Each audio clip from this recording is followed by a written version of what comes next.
E vamos novamente de descritor 4, inferir uma informação implícita em um texto, ou seja, é o ler nas entrelinhas.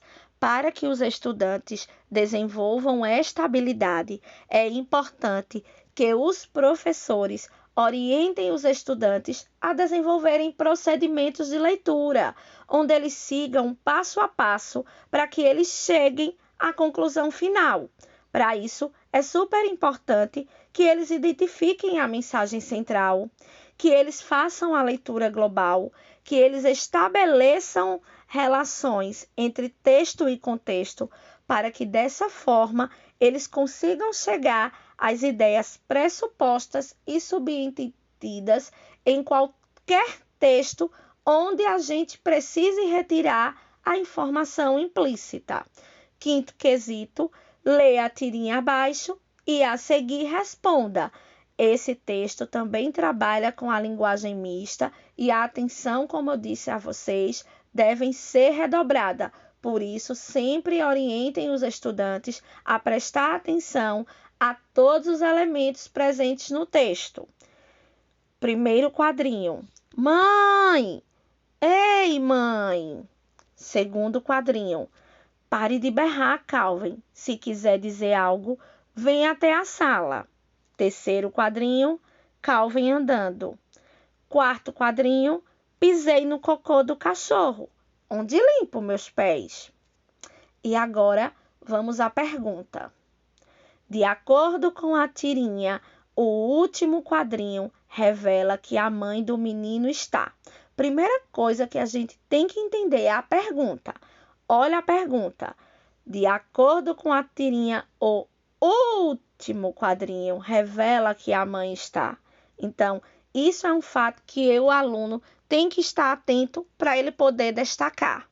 Outra questão fundamental é o que eu já orientei com relação a prestar atenção a todos os elementos textuais, pois quando se faz isso, o aluno chegará à resposta correta e vai identificar que é a letra D, irritada por ele ter ido até a sala com os pés sujos. Veja, A, nervosa com os gritos do menino, ela fica no segundo quadrinho.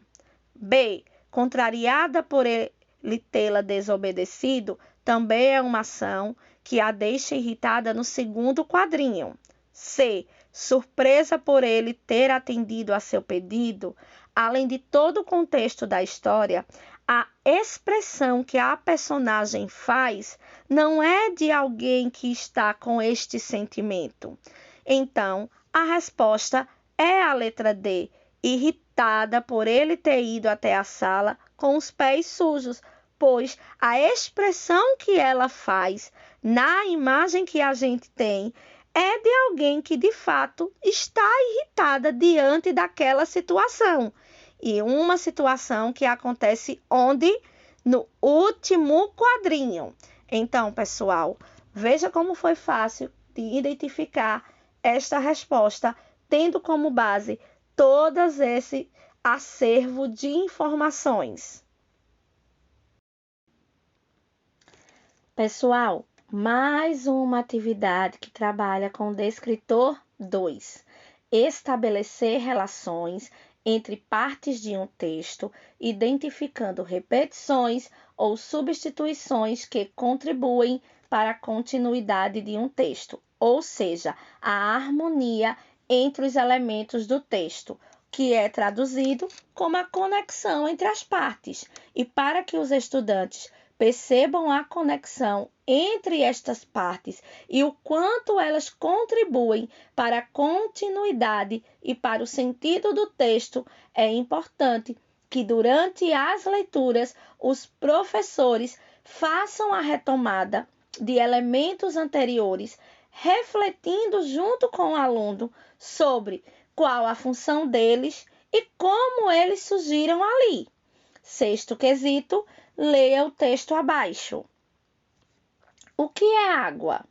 A água é uma substância química, um elemento da natureza, transparente, sem sabor e odor, composto por dois gases, 2 partes de hidrogênio, símbolo H, e 1 parte de oxigênio, símbolo O. Sua fórmula química é H2O. A água pode ser doce ou salgada. A água do mar é salgada porque os rios carregam para o mar cloro e sódio, que se desprendem na erosão das rochas dos seus leitos. Como os rios recebem mais água doce das chuvas do que evaporam, a água continua doce.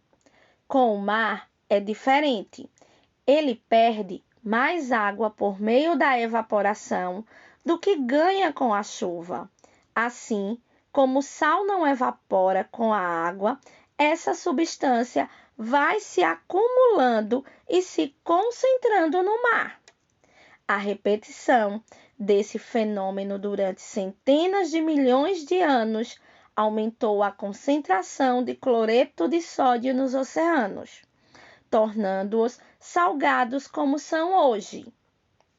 A água pode se apresentar em diversos estados: líquido, sólido gelo e gasoso vapor de água, gaseis Lucélia, gaseis Cristina, água, São Paulo, Caliz, 2010, página 5, coleção Planeta Sustentável.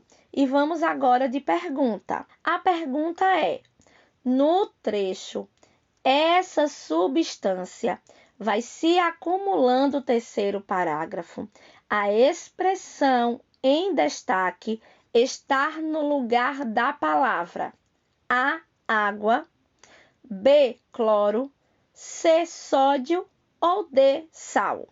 Bem, pessoal, se durante a leitura os estudantes fizeram as retomadas entre as partes, certo?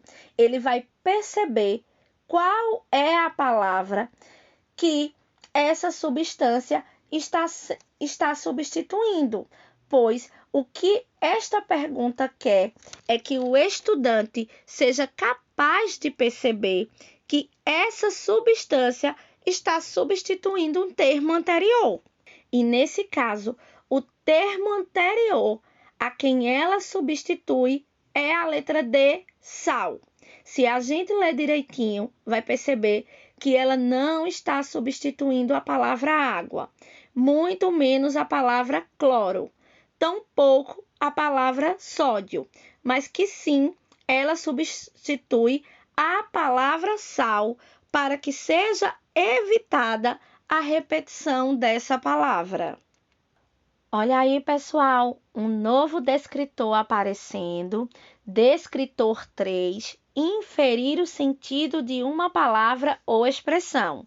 Ou seja, o que a gente deseja aqui é que nossos estudantes tenham a habilidade de refletir sobre o sentido da palavra dentro do texto, sem que para isso ele faça uso de dicionário. Com isso, ele vai precisar inferir, deduzir, analisar os elementos e informações presentes no texto, seja de forma direta ou indireta. Mas para que este estudante seja capaz de fazer tudo isso, é necessário que durante as aulas, durante as leituras, durante os exercícios, durante as produções textuais, o professor desenvolva com os estudantes explicações e conhecimento com relação à polissemia, que é quando uma palavra pode ganhar vários sentidos diferentes. Também trabalhe com os alunos a questão da denotação e da conotação, para que os alunos compreendam o sentido real e o sentido figurado. Também é importante que eles orientem os estudantes a ficar atento ao contexto em que a palavra ou expressão aparece, pois isso também é determinante para o sentido desta palavra ou expressão. E agora, 7º quesito, leia o texto abaixo. Lembrando que aqui temos uma tirinha. Nesse caso, esse texto faz uso de linguagem mista e a atenção é redobrada. Primeiro quadrinho. Bom dia, Magali! Tudo certinho? Segundo quadrinho. Não sei não, Mônica. Terceiro quadrinho. Mas acho que um anjinho está arrastando uma asinha por mim. Souza, Maurício D. Mônica tem uma novidade. Porto Alegre, L Infinito PM 1984, página 81. No último quadrinho, a expressão arrastando uma asinha sugere que um anjinho A. Arrasta as asas no chão. B. Bate suas asas no ar. C. Está apaixonado pela menina. D. Está com a asinha quebrada. Bem, pessoal, lembra que a gente falou sobre os vários sentidos que uma palavra pode ter? Lembra que a gente falou sobre o sentido conotativo, denotativo e sobre o contexto em que a palavra ou expressão está sendo usado? Veja como tudo isso é importante para que a gente saiba qual é a resposta correta. Sabendo disso, a gente vai identificar que a resposta correta é a letra C.